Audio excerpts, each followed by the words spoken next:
what is the importance, like from your perspective, to really highlight that sort of deep humanity side of leadership, both from a thought leadership side and sort of a business leadership side?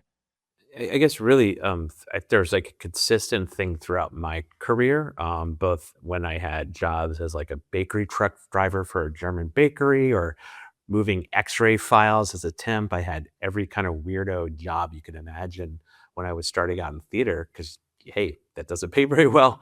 And you learn pretty quickly that sometimes the work could be rough, but if you had the right manager, the right supervisor, it definitely made it a lot more bearable. And I think about that. I think about also a lot of the environments I work with, whether it's theater, I spent a lot of time at Starbucks or Apple at their retail store.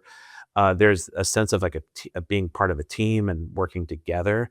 The same applies at CNET.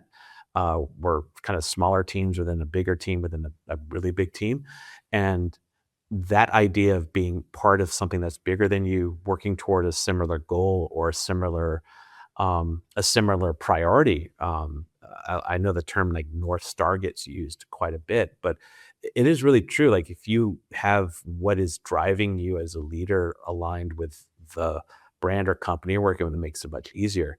But that supervisor ultimately is oftentimes can be the one that makes or breaks that experience for you. And I know a lot of people have had probably good managers and bad managers, and I would say I've definitely had my share of both. But the ones that truly resonate with me are the ones that have that human connection, that find a way in. It's not saying they need to be my friend. This is not like a Michael Scott, like I'm funny, like look at me, you should be my best friend.